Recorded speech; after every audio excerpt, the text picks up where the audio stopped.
오늘은 디모데전서 3장 4절부터 있는 말씀을 공부하겠습니다. 우리는 지금 교회 목사, 장로, 즉 감독이 되는 자격을 공부하고 있습니다. 한번 4절 다 같이 읽겠습니다. 자기 집을 잘 다스려 자녀들로 모든 공손함으로 복종하게 하는 자라 할지니라. 이야, 굉장히 어려운 자격입니다. 사람이 집 밖에서 사람들을 다스리는 것은 쉽지만은 집을 잘 다스린다는 것은 절대로 쉽지 않습니다. 집이라는 것은 아내가 있고 자녀들이 있는데 아내와 자녀들을 어떻게 잘 다스립니까? 가장 잘못 다스리는 사람들이 폭력으로 다스리는 사람인 것입니다. 고함을 치고 주먹을 휘두르는 것은 정말 지도자가 되지 못하는 쫄자가 그런 짓을 하는 것입니다. 못난이가 주먹을 쓰고 폭력을 사용하는 것입니다. 옛말에 성인지 또는 초상지풍이라는 말이 있습니다. 성인은 바람이 불면은 풀들이 다 고개를 숙이는 것처럼 성인은 그냥 그 인격에 의해서 사람들이 다 고개를 숙이고 순종한다는 것입니다. 주먹으로서 폭력으로서 순복해 하는 것은 성인지도가 아닌 것입니다. 교회에 적어도 감독, 즉 목사나 장로가 되려면 성인지덕을 가져야 되는 것입니다. 하나님의 은혜로서 가정을 다스릴 줄 알아야 되는 것입니다. 은혜의 바람이 불어와서 아내도 남편을 보고 참 존경한 우리 남편이라고 말하고 자녀들도 우리 아버님 참 존경하고 훌륭하신 분이라고 그렇게 말하고 스스로 권위를 인정받아야 되는 것입니다. 그게 쉽습니까? 자기 집을 잘 다스린다는 것, 이것은 정말 힘듭니다. 자기 집을 잘 다스리는 사람은 말할 필요 없이 밖에 나가서도 사회 단체를 잘 다스리고 국가도 잘 다스릴 수 있는 것입니다. 집을 엉망으로 만들어 놓은 사람은 사회에 나왔으나 국가에서나 잘 다스릴 수 있는 실력이 없는 것입니다. 집을 잘 다스리는 그 조건으로서 자녀들로 모든 공손함으로 복종하게 하는 자라 할지라 했습니다. 자녀들을 모든 공손으로 복종하게 한다. 요사이 자녀들이 부모 말 잘 못 안 듣는 것은 부모들이 가정을 잘 다스리지 못하기 때문에 그런 것입니다. 자녀들을 다스릴 때는 반드시 두 가지 요건이 있어야 되는 것입니다. 그 첫째가 사랑이고 둘째가 엄격함이 있어야 되는 것입니다. 자녀들에게 깊은 애정을 가지고서 자녀를 돌보아주는 것입니다. 그냥 밥이나 먹이고 공부나 시키고 필요한 용돈이나 주고 책임을 다했다면 안 되지요. 사랑으로 서로 대화할 수 있는 것이 필요한 것입니다. 자녀들하고 친구가 되어준다는 것 굉장히 중요한 것입니다. 우리 어릴 때는 부모님들이 너무나 멀리 있고 무서워서 친구가 되지 못했으므로 항상 부모를 멀리서 보고 부모가 오면은 자꾸 피하는 그런 경향이 있었습니다. 그래서 부모와의 깊은 마음의 교통이 없었습니다. 요 사이는 그렇지 않습니다. 요 사이는 이제는 부모와 자식들 간에 옛날과 같은 그런 엄격한 구별이 있는 것이 아니라 사랑의 친구가 되어줘야 되는 것입니다. 서로 깊은 대화가 있어서 마음에 있는 것을 아버지 어머니하고 털어놓고 나눌 수 있는 그러한 교제가 있어야 자녀 교육이 잘 될 수 있는 것입니다. 자녀가 부모에게 모든 것을 감추고 부모와 마음을 턱 터놓고 이야기할 수 없다는 것은 큰 불행과 비극을 가져오는 것입니다. 그렇기 때문에 자녀들로 공손하고 복종하게 하는 것은 먼저 부모를 사랑해야 되는 것입니다. 부모가 자식을 사랑하고 참으로 어떤 일이 있어도 부모님은 나를 사랑해 주는 부모님이다. 이것이 자녀들에게 인정이 되어야 되는 것입니다. 나는 사랑받고 있다. 우리 부모님은 나를 정말 진실한 의미에서 사랑하지 그냥 형식적으로 밥이나 먹여주고 옷이나 입혀주고 학자금이나 대해주는 그러한 의무적인 행동을 하는 것이 아니라는 것을 자녀들이 알아야 돼요. 자녀들과 깊은 대화를 가지는 것 굉장히 중요한 것입니다. 결국 이 세상에서 여러분 열심히 사업을 하고 돈 버는 것을 왜 합니까? 가정을 잘 돌보기 위해서 그렇게 하지 않습니까? 아침에 일찍 일어나고 저녁에 늦게 누우며 수고이득을 먹고 사업을 하는 것, 사업 그 자체가 목적이 아닌 것입니다. 사업을 하고 돈을 벌고 하는 모든 것이 처자를 잘 먹이고 입히고 돌보고 함께 행복한 인생을 살기 원하는 목적이 그것이 있어야 되는 것입니다. 목적이 사업하는 데 있으면 사업이 무슨 소용이 있습니까? 목적이 돈 버는 데 있으면 돈이 무슨 일을 해줄 수 있는 것입니까? 사업을 하는 것이나 돈을 버는 것이나 직장에 나가는 것이나 전국적으로는 행복한 가정을 이루기 위한 것입니다. 행복한 가정을 잃어버리면 모든 것 다 잃어버린 것입니다. 인생이란 영원히 사는 것이 아닙니다. 주어진 기간 동안 사는데 주어진 기간 동안에 가장 귀중한 것이 가정이라는 것을 알아야 되는 것입니다. 남편, 아내, 자식들 그 가운데 있는 사랑의 교제, 이것이 가장 중요한 것인 줄 알아야 됩니다. 우리가 인생을 살면서 가장 중요한 것하고 부수적인 것을 분별할 줄 알아야 되는 것입니다. 가장 중요한 것이 무엇이냐? 그 중요한 것을 위선적으로 해야 되는 것입니다. 부수적인 것을 위선적으로 하면 안 됩니다. 먼저 구할 것 먼저 구하고 나중 구할 것 나중 구해야 되는 것입니다. 그러므로 먼저 할 것은 가정을 가장 중요히 여기는 것입니다. 남편은 아내를 사랑하고 자녀들을 사랑하는 것, 그것이 가장 먼저 해야 될 일이고, 아내는 남편 사랑하고 자녀 사랑하는 것 가장 먼저 해야 되는 것입니다. 사랑으로서 가정을 돌봐야 되고, 사랑만 있으면 또 안 되지요. 규율이 분명히 있어야 되는 것입니다.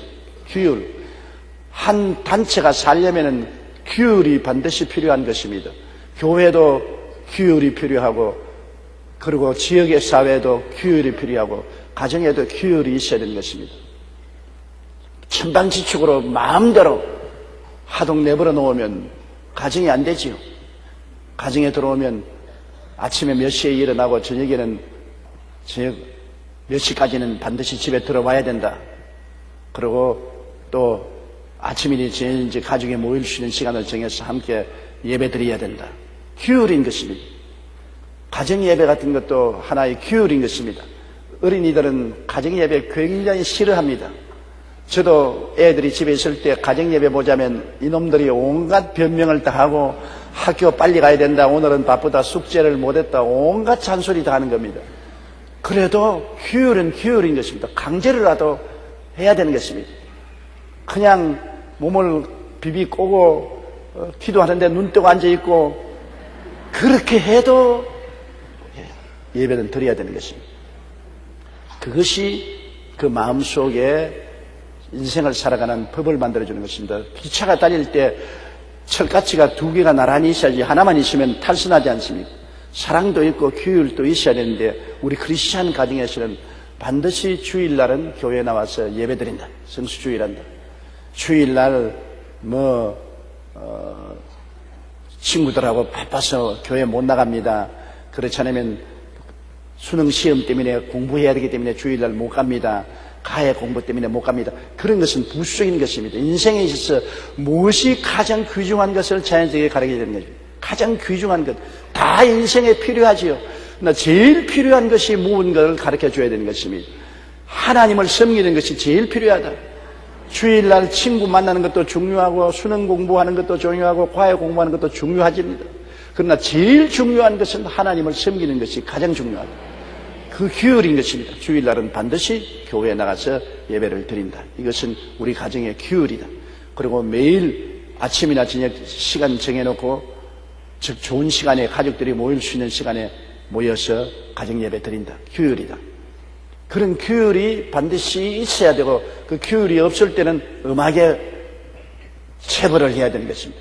우짓든지 용돈을 안 주든지 필요하면 종아리를 때리든지 해야 되고 규칙을 지켜야 됩니다. 먼 세월이 흐르고 난 다음에 성장하고 뒤를 돌아보면 가장 감사할 것은 사랑만 감사하는 것이 아니라 규율을 감사하는 것입니다. 저는 중학교 시절을 돌이켜보면 항상 감사하는 선생님이 계십니다.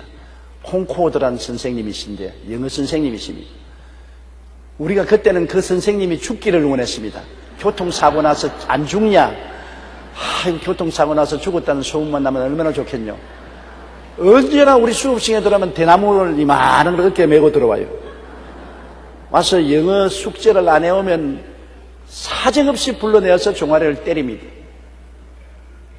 그리고 영어 숙제도 엄청나게 어려운 숙제를 내서 고통을 주는 것입니다. 영어를 시상이 왜 일치를 못하느냐, 과거와 현재, 미래 시상을 맞추어라, 복수와 단수 숫자를 맞추어라, 문법적으로 주어, 수어, 보어, 목적을 분명하게 하라. 콩코드라면 지금도 내가 머리를 흔듭니다. 그러니까 그 선생님 시간에는 영어 공부를 안 할 수가 없어요. 안 했다가는 대몽둥이로 얻어맞으니까. 그러니까 영어 시간에는 정신을 바짝 차립니다. 그런데 지금 돌이켜보면 제가 영어를 할 때 문법이 반듯하게 영어를 하게 된 이유는 그 선생님 덕분입니다. 그냥 아무렇게나 하는 영어가 아니고 아예 정상적인 문법이 맞아서 영어를 하는, 배운 영어를 할 수 있는 것은 그 콩코드 선생님이 기초를 닦아주기 때문에 그 잘 가르치는 게 아니라 겁이 나가지고 공부를 했다. 겁이 나가지고서 어마어마하게 외워왔거든. 그 선생님 시간에는 주는 숙제를 달달달달 외웠었습니다. 그런데 그게 기초가 되어가지고서 그 이후에 제가 영어를 독학할 때도 그 기초 위에 서서 독학을 해서 영어를 잘할 수가 있게 된 것입니다. 그러나 똑같은 선생님 중에 아주 마음씨 좋은 선생님이 있었습니다. 우리 도덕 선생인데 옳지거라 선생님인 것입니다. 뭐 잘 모르는데도 옳지거라 잘했어, 옳지거라. 숙제 안 해도 옳지거라, 안 할 수도 있어, 옳지거라. 그래서 도덕 선생은 그 시간에 공부 안 했어요. 뭐 과제도 안 하고 읽어보기도 안 했었습니다. 그런데 오늘날 돌아보면 그 선생님이 제일 나쁜 선생님이었었어요. 그때는 우리가 그 도덕 선생님이 제일이라고 했습니다. 옳지거라 선생님이 제일이다, 가장 훌륭하다 그랬는데 지금 돌이켜보니 책임을 회피한 가장 게으른 선생님이었었습니다. 그 당시에는 편안한 게 좋죠. 그러나 눈물을 흘리고 씨를 뿌리는 자가 나중에 기쁨으로 단을 거두고 들어오죠. 눈물을 흘리지 않고 씨를 뿌리는 사람은 나중에 거두어 드릴 것이 없어요. 눈물을 흘린다는 것은 힘들고 더럽고 위험하고 고달픈 일을 맡아서 하기 때문에 성과가 크지요. 위험하지도 아니하고 힘들지도 아니하고 고달프지도 아니한 일은 성과가 없지요. 열매를 거둘 것이 없지요.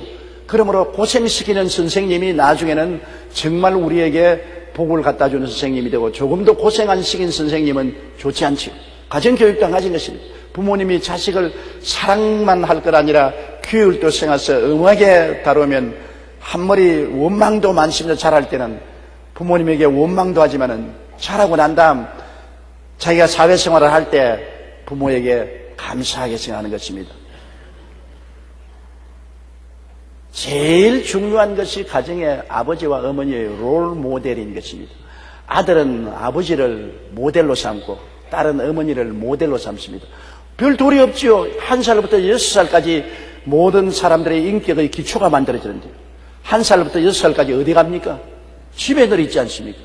집에서 누굴 봅니까? 아버지 보고 어머니 보는 것입니다. 그들이 롤 모델인 것입니다. 그러므로 아들은 어떤지 아버지를 쳐다보고 아버지처럼 되려고 생각하고, 딸은 어머니를 쳐다보고 어머니처럼 되려는 것입니다. 그렇기 때문에 아버지가 잘못하고 어머니가 잘못해놓고 아들, 딸을 교육시키려면 교육이 안 되는 것이지요. 아버지가 자기는 술을 늘 마시고 은근히 취해서 갈리자 그러면서 너희들을 술 취하지 마라, 술 먹으면 못 산다.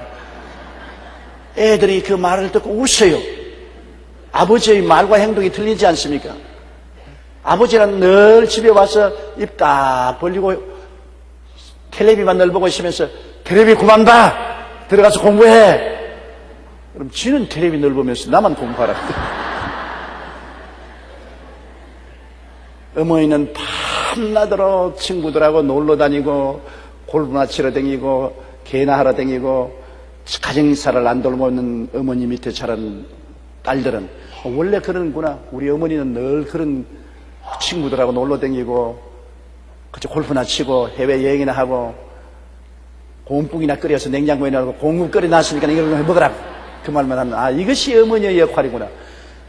롤 모델을 통해서 배우는 것입니다. 나중에 가슴을 쳐도 소용이 없어요. 어릴 때 버릇이 80까지 갑니다. 3살 버릇이 80까지 간다고.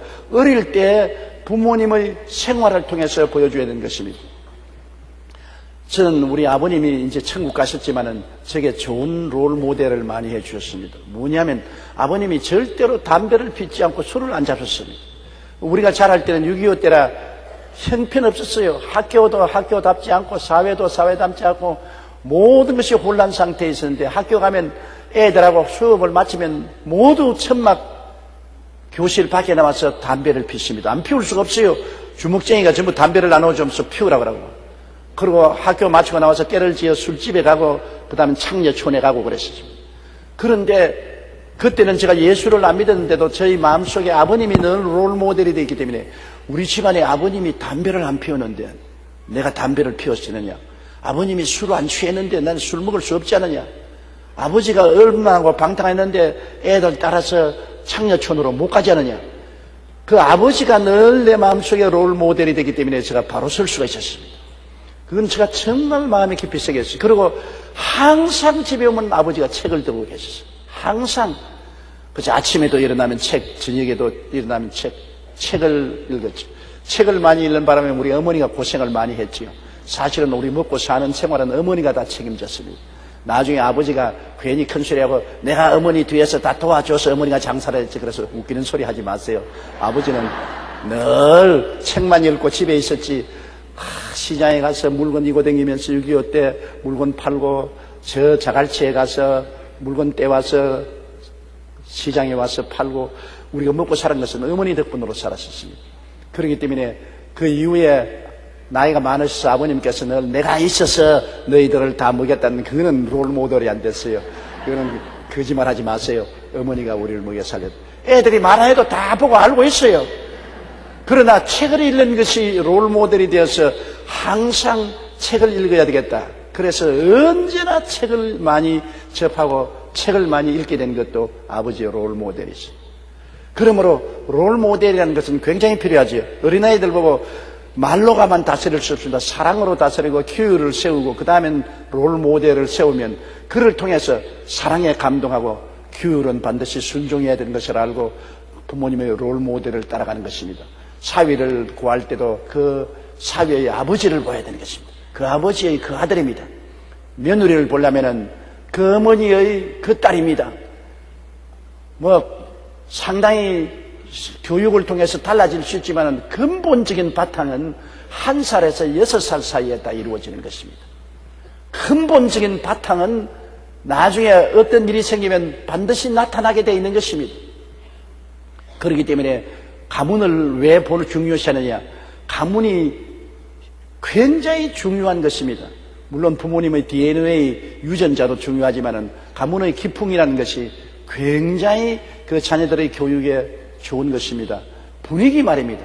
가정의 분위기가 아예 매일같이 자고 깨고 사는 것이 가정의 분위기 아닙니까? 가정에서 만날마다 아버지 어머니 싸워서 분탕을 일으키고 아버지 고함 소리, 어머니 부엌에서 세간 깨는 소리, 날카로운 금속성이 왔다 갔다 하는 그 분위기에서 자라는 자녀들의 마음속에 늘 분노, 갈등, 그리고 언제나 이 집을 떠나가고 싶은 마음이 생기고, 그러고 난 다음에 그 자녀들이 결혼하고 나면 가정에 불화를 일으키는 건 당연지사로 느낍니다. 우리 아버지 어머니도 밤낮 고함치고 물건 던지고 싸우고 생욕을 다 했는데 우리라고 해서 못할 거 뭐냐? 우리도 해보자. 어찌할 수 없이 교육을 받아서 그렇게 되는 것입니다. 그렇기 때문에 자녀를 기르는 부모는 굉장히 사랑과 규율과 자녀들에 대한 롤모델을 세워서 그 영향력으로 자녀들이 교육을 받도록 해야 되는 것입니다. 말만 가지고는 안 되는 것입니다. 그렇기 때문에 덕을 가지고서 교육을 시켜야 됩니다. 굉장히 힘든 일인 것입니다. 목사나 장로가 되려면은 그러한 덕을 가지고 자녀들을 잘 순복하고 공손하고 복종하는 자녀들로 만들어라. 그렇게 말한 것입니다. 그것은 목사나 장로뿐 아니라 일반적으로 우리 교회 성도들 또 가정의 아버지 어머니들이 자녀를 교육하는데 반드시 이 말씀을 귀히 담아 드려야 되고 마음에 간직해야 되는 것입니다. 그냥 자식만 낳아서 세상에서 던져놓았다고 자식이 되는 것은 아니지요. 인격이 어떤 교육보다 중요한 것입니다. 교육도 중요하지만 교육을 이끌어 만들어 사용하는 것이 인격 아닙니까? 인격은 학교에서 만들어주는 것 아닙니다. 인격은 대다수가 가정에서 만들어주는 것입니다. 그러므로 예수를 잘 믿는 아버지, 어머니 설하에 태어나서 장성한 자녀들은 벌써 태어날 때부터 복을 받은 사람인 것입니다. 벌써 하나님의 은총을 받고서 태어난 것입니다. 5절요.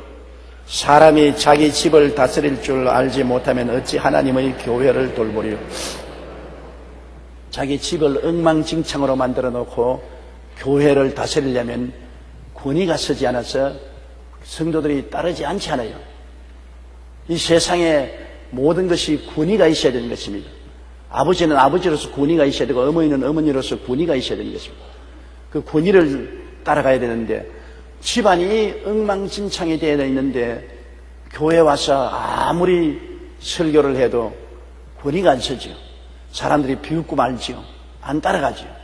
이러기 때문에 목사나 장로가 교회를 다스려야면 자기의 환경이 사람들에게 존경을 받을 수 있는 삶을 살아야 그의 말에 순종을 하게 되는 것입니다. 군이라는 것은 인격에서 나오는 것이지 호함 소리에서 나오는 것이 아니고 주먹에서 나오는 것이 아닌 것입니다.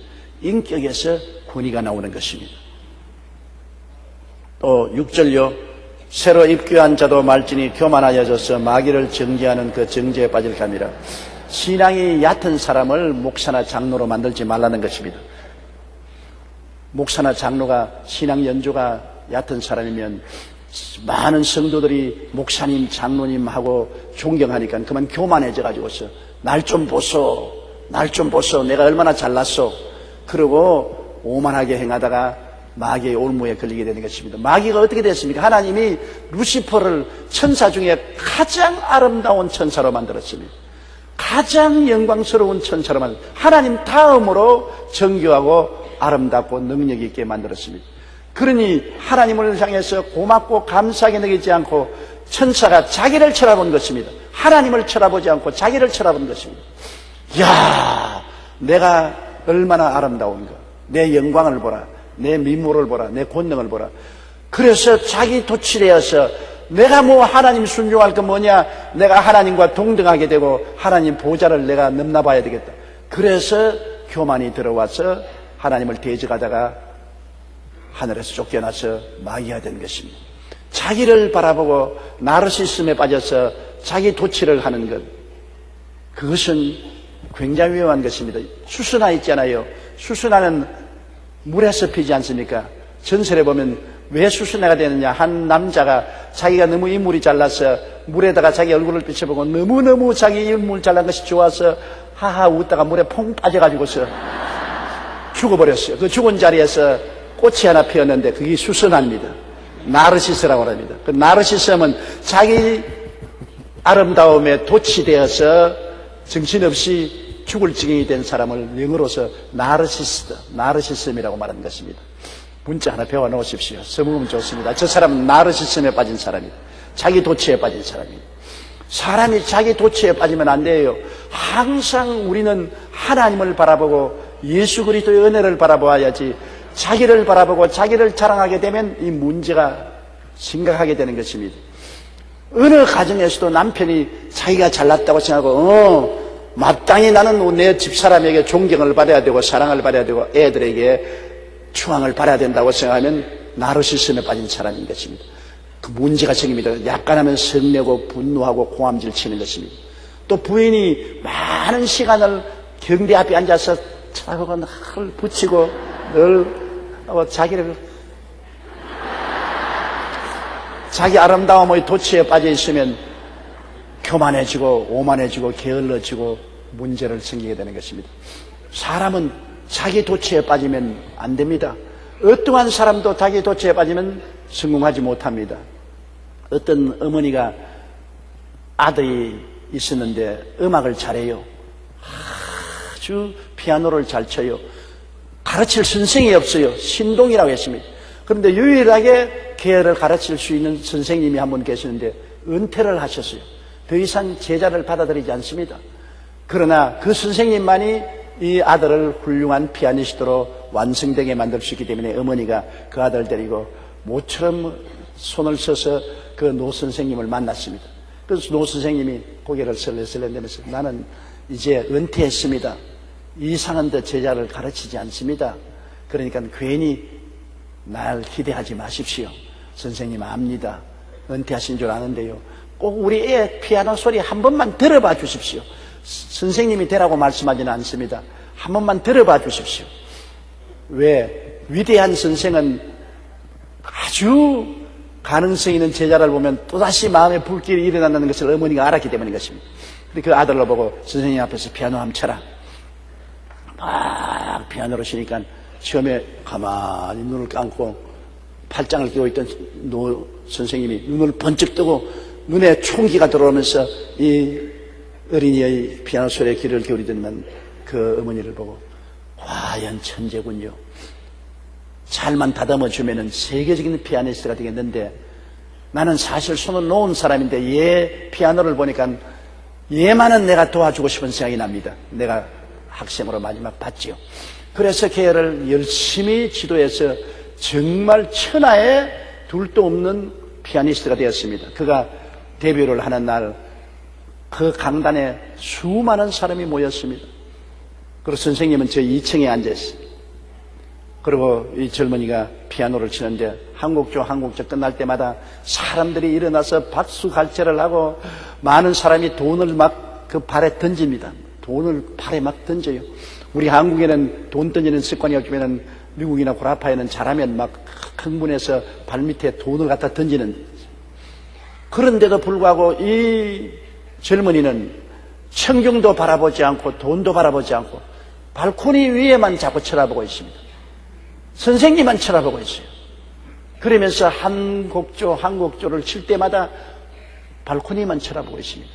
그 선생님이 고개를 끄덕끄덕 하시면서 혼자 중얼거렸습니다. 언제나 위만 쳐다보라. 발밑을 쳐다보는 날에는 너는 마지막 날이다. 발밑은 뭡니까? 인간의 칭찬이나 명예나 박수나 돈을 바라보면 너는 그대로 끝장이 난다. 그러나 높은 이상을 바라보고 언제나 위를 쳐다보고 나가면 너는 성공한다. 그렇게 말했다는 기록을 보한 것입니다. 우리 신앙도 한 가지입니다. 항상 보좌에 앉으신 예수님만 바라봐야 되는 것입니다. 아, 내가 설교를 좀 잘한다. 내가 은혜 있는 목회를 한다. 그렇지 않으면 내 기도에 병자가 낫고 귀신이 쫓겨나간다. 왔다 사람들이 나를 보고 박수를 치고 잘한다고 말한다. 그래서 나를 쳐다보고 나르시즘에 빠지면 그로부터 박살나는 것입니다. 망하는 것입니다. 교만은 패망의 신봉이요 거만한 마음은 넘어짐의 앞잡이라고 성경이 말하고 있는 것입니다. 언제나 위를 바라보고 살아야 되는 것입니다. 누가 뭐라고 말해도 그것은 한 귀로 듣고 한 귀로 흘러버리고, 그래서 위를 바라보고 늘 모든 찬송과 영광과 존귀는 주님께 돌리고 언제나 주님을 바라보고 주님을 의지하게 됐습니다. 사도 바울 선생 보세요. 사도 바울 선생은 참 놀라운 분입니다. 예수를 안 믿었어도 그는 놀라운 분이었습니다. 그것은 산헤드린에서 공부를 한 유대인 중에 유대인이요 율법으로서 흠점이 없는 바리새 교인이었습니다. 거기다가 헬라 철학에 능통하고 로마의 법률에도 능통한 사람이었습니다. 굉장한 교육을 받았고 지혜와 총명이 뛰어난 분이었습니다. 그런데다가 하나님의 태감을 받고 예수님을 만나고 하나님의 놀라운 계시를 받았습니다. 바울 선생만큼 예수 그리스도의 구속에 대한 깊은 묵시를 받은 사도는 없습니다. 바울 선생이 적은 로마서는 모든 성경의 중심인 것입니다. 로마서 한 곳만 있으면 기독교는 영원히 종속할 수 있는 것입니다.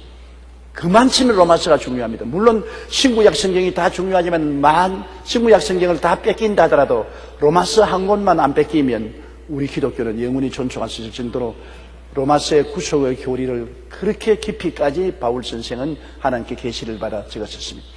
이러니까 정말 계시를 받은 것이 크고 하나님의 능력이 크게 나타나니까 바울이 자기를 바라볼 수도 있습니다. 자기는 바리새 교인 중에 바리새 교인이었고 유대인으로서는 흠점이 없는 사람인데다가 크리스찬으로서 주의 종으로서 놀라운 묵시와 계시를 바랐기 때문에 자기를 바라보고 자기 자랑하는 나르시즘에 빠질 수 있습니다. 그래서 하나님은 강제로 자기를 바라보지 못하게 하신 것이 바로 사탄의 사자를 보낸 것입니다. 육체의 가시, 사탄의 사자를 보낸 것입니다. 여러분, 육체의 가시니까 육체의 가시가 박히면 몸이 아프지 않아요. 엄청난 몸의 질병을 가지고 있었습니다. 바울 선생의 육체의 가시는 어떤 병인지 모르겠지만 어떤 사람은 말하기를 바울 선생이 곱추였다고 말하고, 안 그러면 안질로서 눈을 잘 보지 못했다고 말하고, 어떤 사람은 간질병이 걸려 있었다고 말하고 했는데 그 종류는 말하고 있지 않습니다. 좌우간 사탄의 사자인 귀신이 육체의 가시로 바울을 찌르게 만들었습니다. 바울이 너무나 아파가지고서 주님께 한번 간절히 기도해서 이 가시를 없애달라고 기도했는데 응답 안 했습니다. 두 번째 시간을 내서 또 부르짖어도 응답 안 했습니다. 세 번째 또 시간을 내서 주님께 살려달라고 부르짖었습니다. 그럴 때 하나님이 뭐라고 했어요? 바울아, 내 은혜가 네게 족하도다.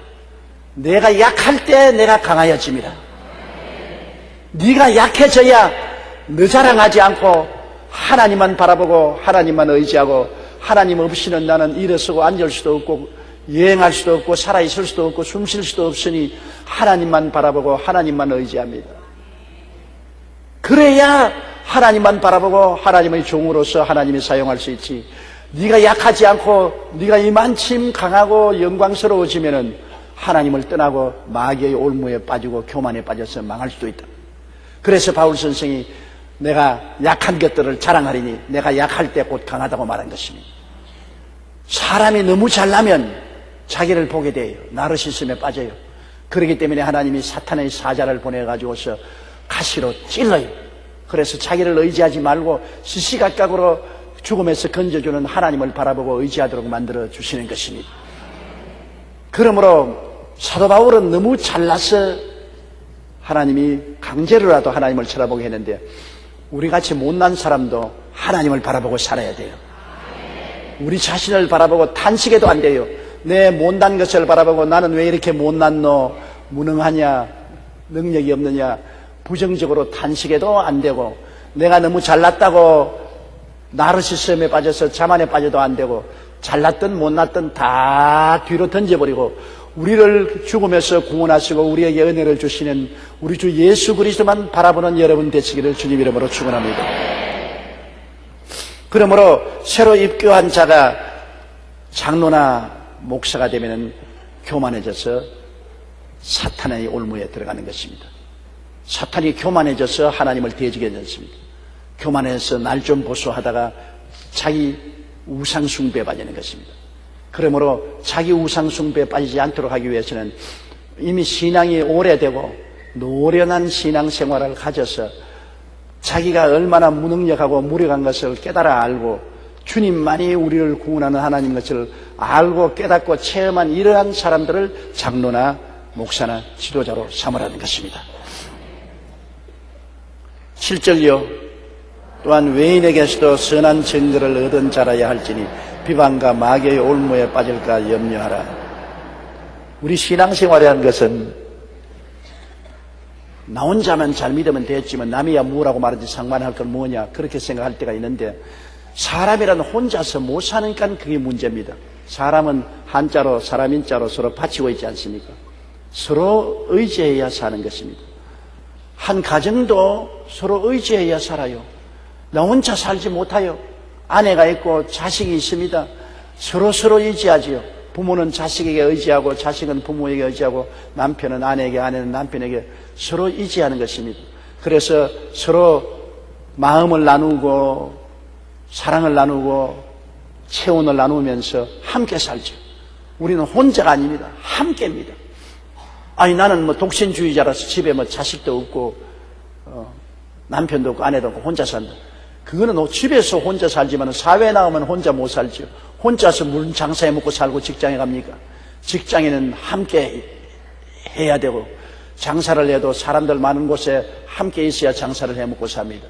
사람은 어찌하는지 공동체에 모여서 함께 살아야 되기 때문에 내 혼자 살 수 없어요. 그렇기 때문에 반드시 다른 사람들의 인정을 받아야 되는 것입니다. 한 집안에도 남편은 아내의 인정을 받아야 되고 자식들의 인정을 받아야 돼요. 남편이 부인에게 인정도 못 받고 자식에게도 인정을 못 받으면 세상에 나가서 쓰레기든 아무에도 인정을 못 받는 것입니다. 집안에서 인정을 받아야 밖에도 인정을 받는 것입니다. 아내도 자식들도 한 가지죠.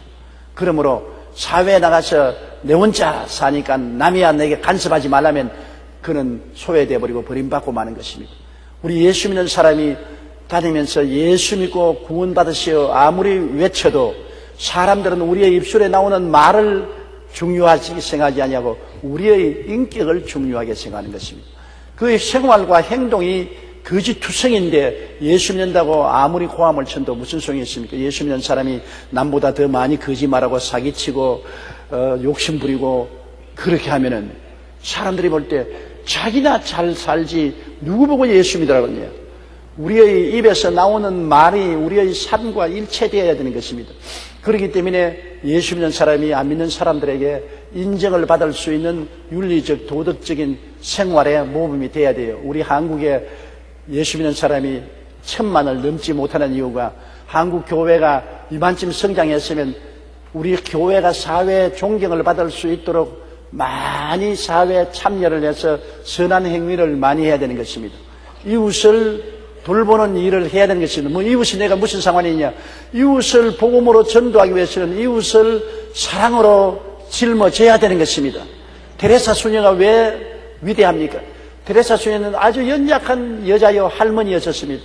그러나 저 인도의 가장 불쌍한 칼가타의 가난한 사람 중에도 가난한 사람 가운데 들어가서 그 일생을 바쳐서 죽어가는 사람들을 돌보아주고 가난하고 헐벗은 사람을 위해서 생애를 바쳤기 때문에 그 이웃에 대한 사랑과 봉사로 말미암아 모든 사람에게 감동을 준 것입니다. 그는 캐드릭 수녀였지만은 신교에서도 테레사 수녀를 존경하는 사람이었고 그가 세상 떴을 때 힌두교 신자들 그리고 무슬림교 신자들이 모두 다 신앙의 장벽을 뛰어넘어 구름대같이 나와서 그의 운구를 하고 그를 식별한 것입니다. 그것은 왜냐? 그의 입술에 나오는 말보다도 그가 살아온 삶이 수많은 사람들에게 한없는 감동을 주었기 때문인 것입니다.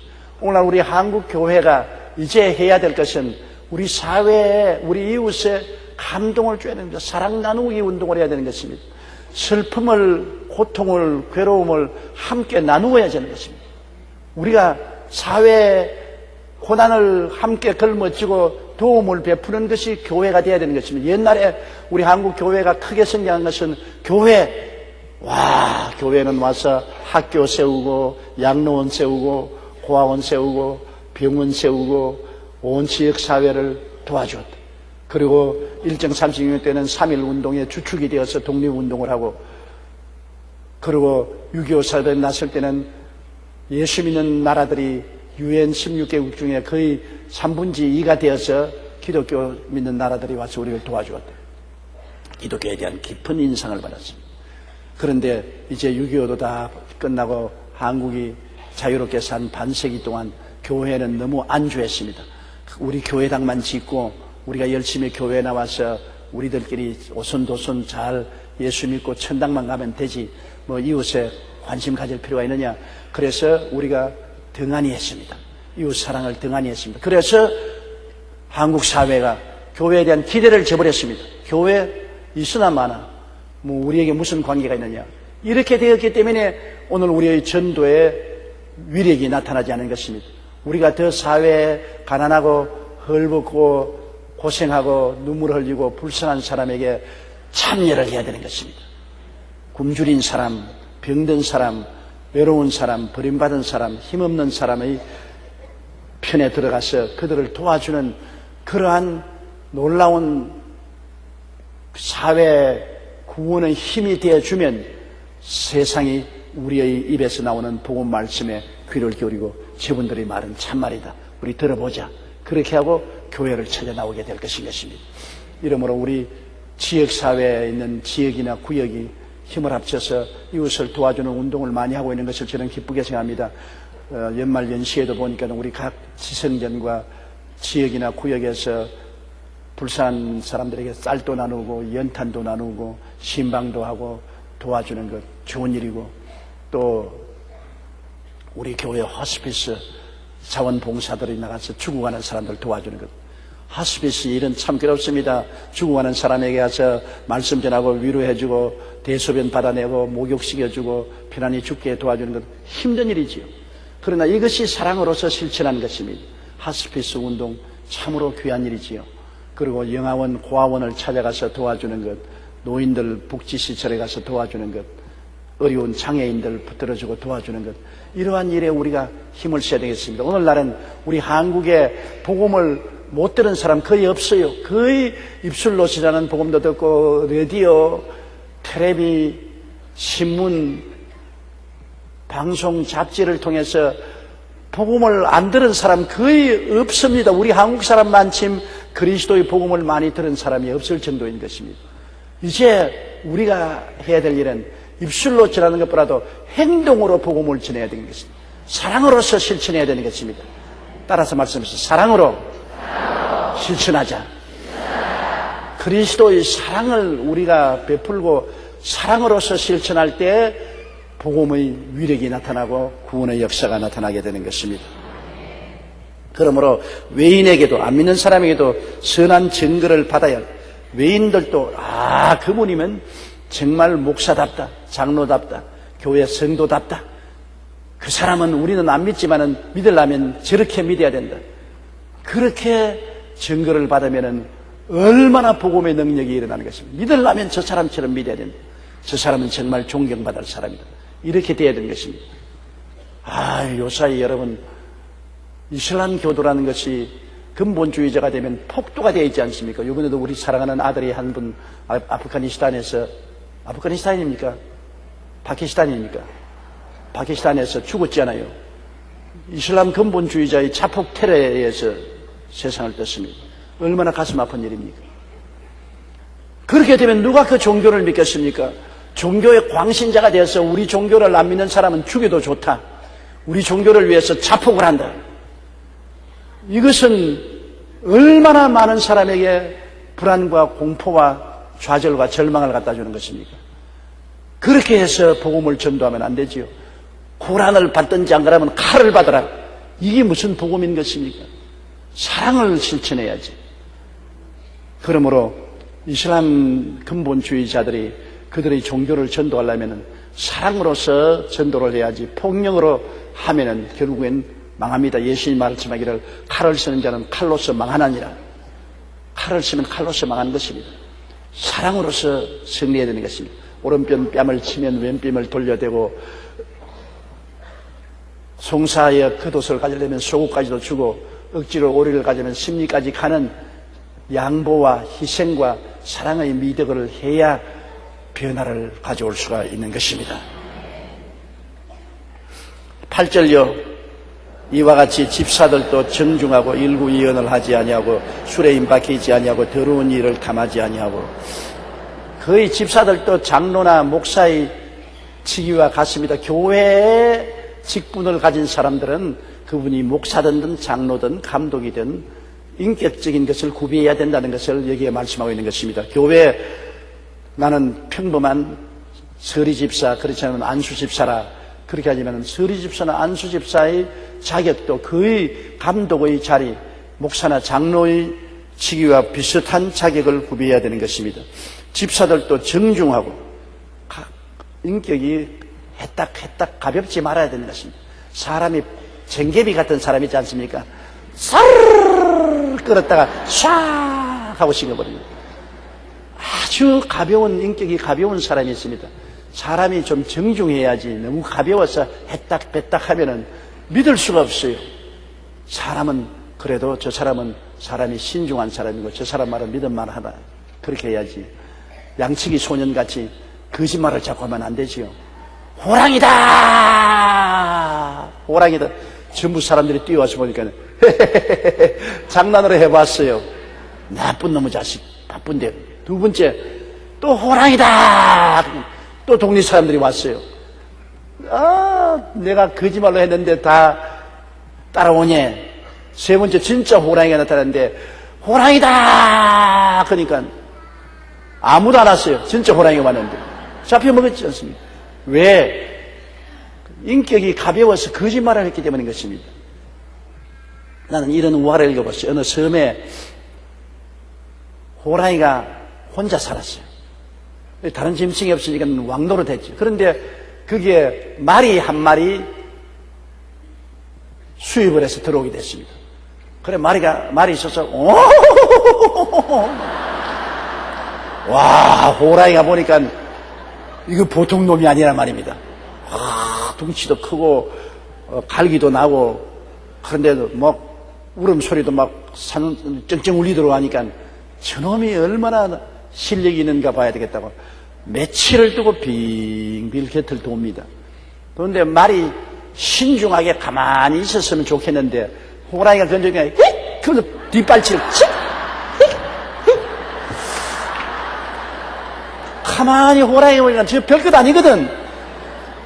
덩치는 크고 갈기는 나고 울음소리는 요란하지만은 뒷발질을 겨우 휙휙 하는 것밖에 없고 굉장한 거 아니구나. 그냥 확 덤벼들어서 목을 물어서 잡아먹어버렸다는 이야기가 있는 것입니다. 말이 아무 짓도 안 하고 가만히 있었으면 살았을 것인데 어집은 뒷발질 하다가 죽었다고요. 무식한 사람도 가만히 있으면 굉장히 지식 있는 사람 같아요.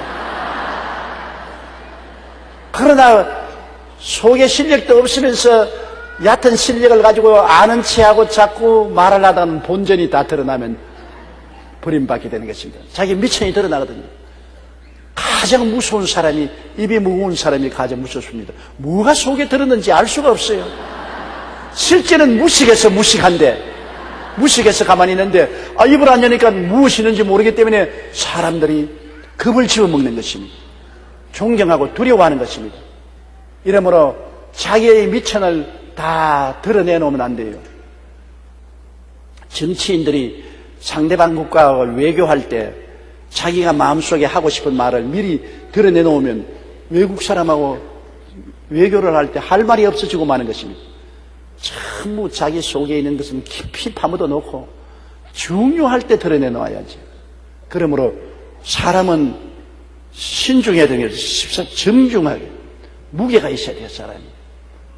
그 무게가 제일 중요한 것이 말에 있는 것입니다. 말에 무게를 두고 말을 해야지 가볍게 말을 하고 가볍게 행동하지 말아야 되는 것입니다. 이런 일구이연하지 말고 거짓말하지 말라는 것입니다. 이 말을 해놓고 난 다음 또 다른 말하고 거짓말하지 말라는 것입니다.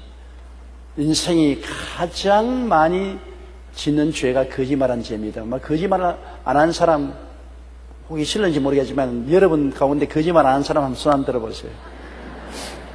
왜 안 들어요?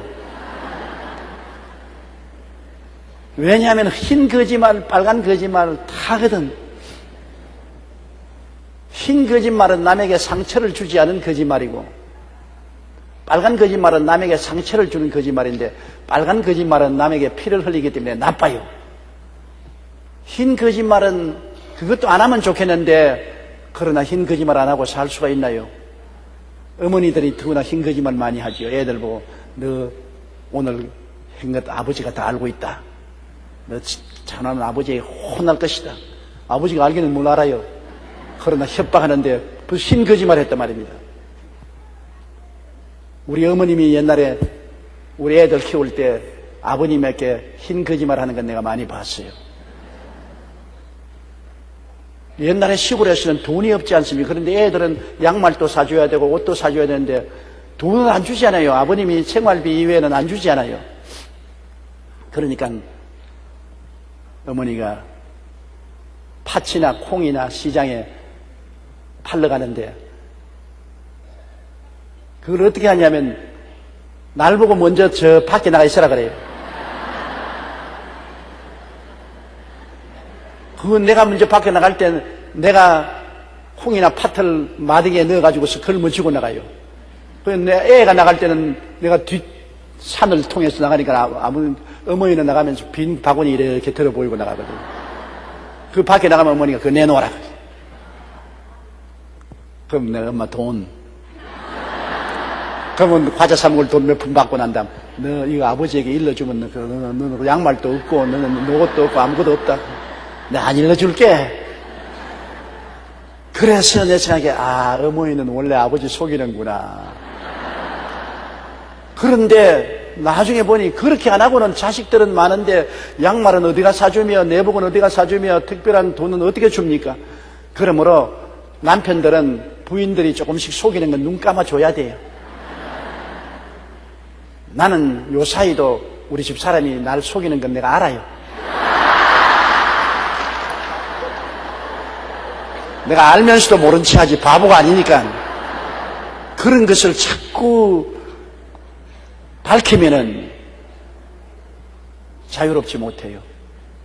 집을 팔아먹지 않은 이상은 눈 감고 있는 게 좋아요.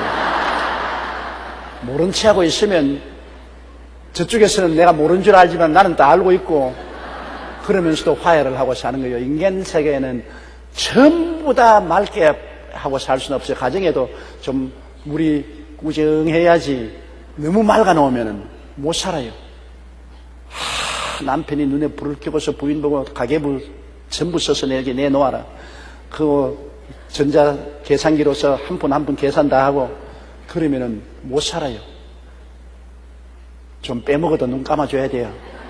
남편이 계산 못하는 것처럼 행동하면서 허락해 줘야 돼요.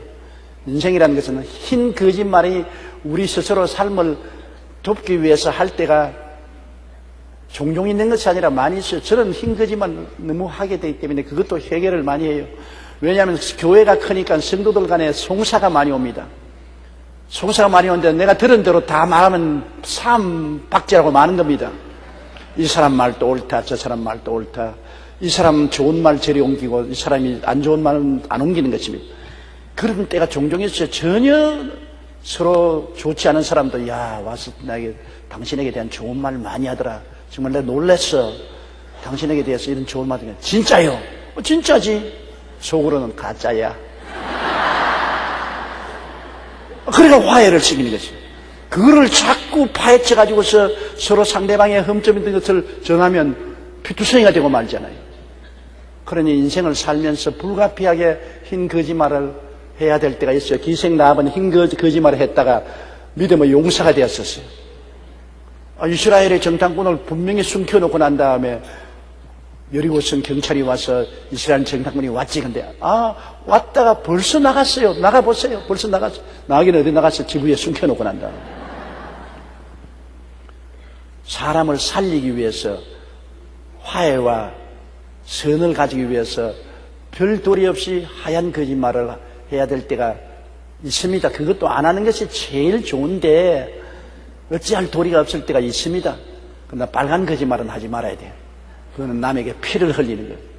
남을 도둑질하고 죽이고 멸망시키는 마귀가 하는 거짓말은 다 빨간 거짓말인 것입니다. 빨간 거짓말은 하지 말아야 돼요. 남에게 상처 입히는. 그래서 일구이연하지 말라. 입에서 말 한마디 하고 난 다음에 또 다른 데서는 다른 말하고 그래서 상처를 입히고 파괴를 가져오는 일은 하지 말라는 것입니다. 내가 오늘 이 설교를 했다가 내가 공격을 받을는지도 몰라요. 그러나 사실은 것 어떻게 합니까? 하나님이 용서해 주시기 바랍니다. 이와 같이 집사들도 정중하고 일구이연을 하지 아니하고 술에 인박히지 아니하고 술에 인박히지 말아야지. 나는 이는 안 박혀서 먹자 그냥 가지고. 여기에 구라파의 특성을 알아야 됩니다. 이 편지를 쓸 때는 구라파 사람들에게 쓰는데 구라파는 여러분 지금도 물을 못 마시고 우리도 이제 물을 못 마시지 않습니까? 옛날부터 구라파는 물이 석회질이 많아가지고서 물을 못 마셨어요. 그래서 포도주를 마셨습니다. 포도주는 가장 맑은 물이라고 말했습니다. 와인이라는 것은 가장 맑은 물이라는 말인 것입니다. 산비탈에 물기가 없는 박토에 포도를 심어서 그를 짜서 음료수 대신으로 먹은 것입니다. 그렇기 때문에 우리나라 같이 산 좋고 물 좋은 나라에서는 물을 마음대로 마셨지만은 구라파는 그렇지를 못했어요. 그런데 우리나라에도 지금 이제는 전부 공해 때문에 물을 못 마시잖아요. 수도물도 마음 놓고 마실 수가 없으니 우리나라도 병에 물을 사 마시는 이런 지경에 이르렀고 말하는 것입니다. 그런데 그렇기 때문에 그 식욕으로 술을 조금씩 마셨죠. 술을 마시고 임박힌다는 것은 알코올 중독이 되는 것을 말하는 것입니다. 이래서 구라파에서는 이 편지를 쓸 때 술에 중독되는 술 주인뱅이가 되지 말라는 것입니다. 집사가 되려면 술을 조금은 먹어도 많이 마시지 말라. 그런데 이 말씀대로 쬐끔 먹으면 좋은데 우리 한국 사람은 다혈질적이라 쬐끔 안 먹고 막 그냥 죽으라 사라고 막 결사적으로 먹어제깁니다. 그렇기 때문에 아예 안 먹는 것이 제일 좋습니다. 술이 인간 건강에 해를 가져오는 아주 무시무시한 무기입니다. 그런데 인류 역사를 돌아보면 사람 생기고 술이 떠난 적이 없어요. 그러나 술은 언제나 큰 해악을 가져오는 것입니다. 노아의 홍수 이후로 여러분, 술 때문에 노아의 가족들에게 큰 문제가 생기지 않습니까? 노아의 가족들이 노아 홍수 이후에 농사를 지어서 포도원을 갖고 와서 포도주를 만들어서 노아가 먹고서 집안에서 뻘거벗고 들어 누웠었습니다. 술을 안 마셨으면 뻘거벗고 들어 누울 때가 있어요. 그런데 주벽이 심했던가 봅니다. 술을 먹고도 옷 입고 들어 눕지 왜 빨가벗고 들어 눕냐. 아마 술을 많이 먹어서 몸에 열이 나니까 답답하니까 옷을 다 벗어서 던져버린 것 같습니다. 그런데 함 둘째 아들이 아버지 방에 들어갔다가 아버지가 본전 다 내놓고 들어놓은 것을 보고 큰 유스거리 생겼다고 나와가지고서 형, 동생 이리 와, 샘 이리 와, 야벳 이리 와. 아버지가 그냥 빨가벗고 본전 다 내놓고 그냥 큰 대짝 걷어놓으면서 드릉드릉 코를 골고 자고 있더니 샘과 야벳이 어휴, 아버님이 그런데 네가 그렇게 장난으로 말하면 안 돼. 아버지 옷을 취해가지고서 그 두 아들은 뒷걸음질 치고 들어가서 아버지를 덮었어요. 뭐 사실 아들들이 아버지 본전 보는 거 뭐 나쁠 거 뭐가 있어요. 그렇게 뒷걸음질 치갈 필요는 없다고 생각하는데 내 같으면 그냥 앞걸음으로 가서 그냥 아버지 옷 입으세요. 입혔을 것인데 이 아들 둘은 뒷걸음질 쳐 들어가서 아버지 옷을 덮여주었어요. 술에서 깨고 난 다음 아버지가 그 이야기를 듣고 대노했습니다. 그래서 셈의 하나님을 찬송할지어다. 하나님을 야벳을 창대케 해서 셈의 장막에 가시고 야벳은 함은 종 중에 종이 되라고 했습니다. 술 때문에 이러한 큰 불행을 둘째 아들에게 말을 해서 그 함의 자녀들이 역사상 너무나 고통과 괴로움을 겪고 살아오고 있지 않습니까? 술이 가져온 환란이었습니다. 창세기에 벌써 노아 홍수 이후로 술 때문에 가정에 큰 파탄이 다가왔고 그때 여러분에서 오늘날까지 여러분 수많은 개인과 가정이 파탄된 것이 술 때문에 된 것입니다.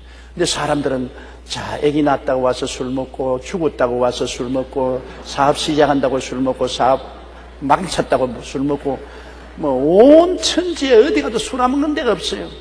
더구나 큰 회사에는 술을 전문으로 먹어준 술 상무가 있어가지고서 그 사람의 직분은 술 대접하고 술 마시는 직분입니다. 그 결과로 간암에 걸리고 죽지 않아요. 술은 우리 인류 생활에 떼낼래야 떼낼 수 없이 연관성이 있음에도 불구하고 가장 우리에게 무서운 파탄을 가져오는 원인도 되는 것입니다. 그렇기 때문에 우리는 술을 안 먹는 것이 제일 좋습니다. 안 먹는 것이 제일 좋아요. 아예 우리에게 위험을 가져올 수 있는 것은 안 먹는 것이 제일 좋아요. 자꾸 아담과 하와가 선악과 밑에 넘어가서 철합하는 것 때문에 결국 따먹고 말았지 않았어요. 아예 선악과 겉에 안 갔으면 좋은데 매일같이 선악과 나무 밑에 가서 철합하고 정말 먹어도 좋을까? 마귀가 이리와 이리와 이리와 이리와 또 봐. 먹음직하고 보암직하고 지혜를 탐스럽게 하지. 봐. 자꾸 그 밑에 가서 바라본 결과로 따먹었지 않습니까? 자꾸 술잔을 한 잔, 두 잔 홀짝홀짝 마시다가 보면은 나중에는 인이 베끼고 술 중독이 되는 것입니다. 이러므로 여기에 집사들은 술에 임박히지 말라고 했는데 우리 교회 집사님들은 임박힐 것이 아니라 아예 술을 입에도 안 대는 것이 좋겠다습니다. 더러운 일을 탐하지 아니하고 더러운 일이라는 것은 장사를 해서 혹은 사업을 해서 공정하게 이익을 얻는 것이 아니라 사기치는 것을 말하는 것입니다. 사기를 치는 것을 말합니다. 더러운 일을 탐한다.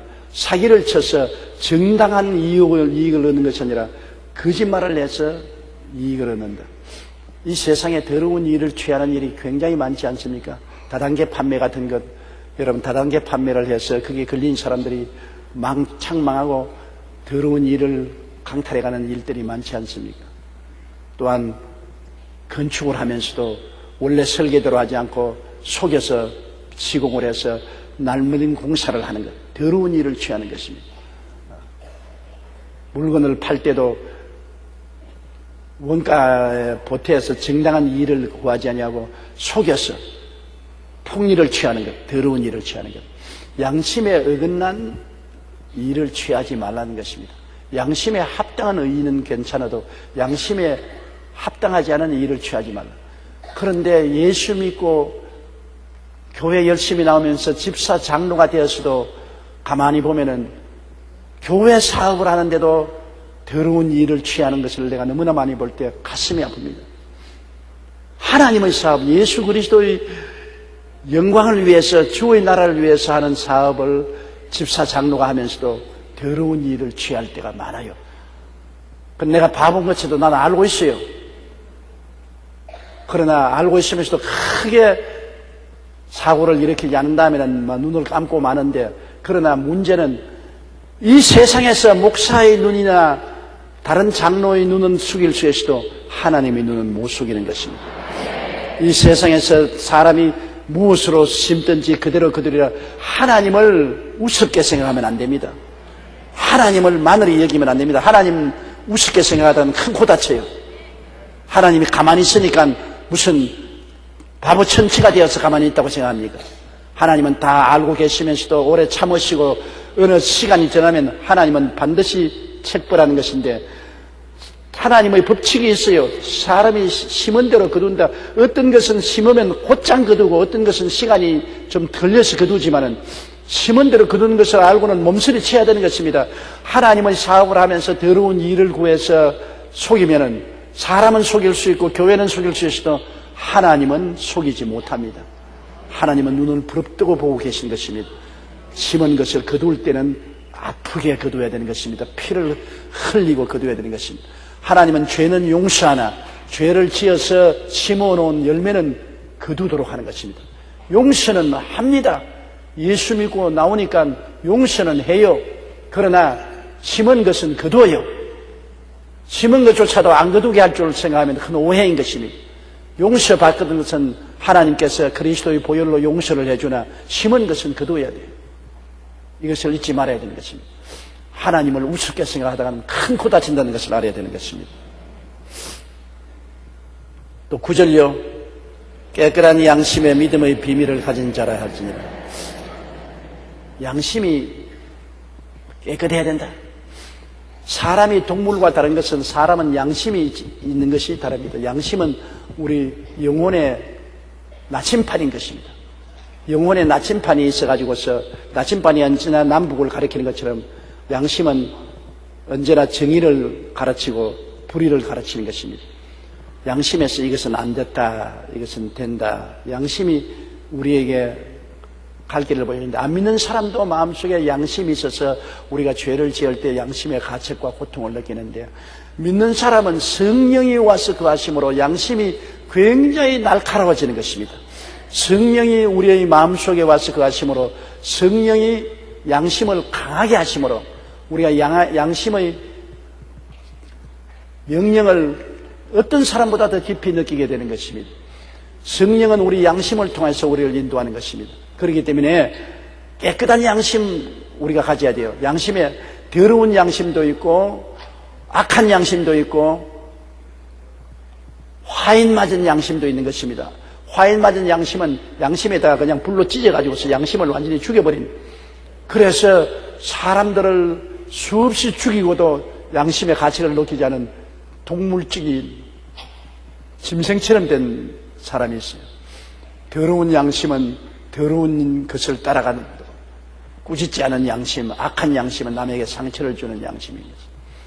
그런데 깨끗한 양심은 예수님이 보혈로 씻고 성령이 와서 거하시는 양심, 그것은 깨끗한 양심으로 언제나 하나님을 영화롭게 하는 양심인 것입니다.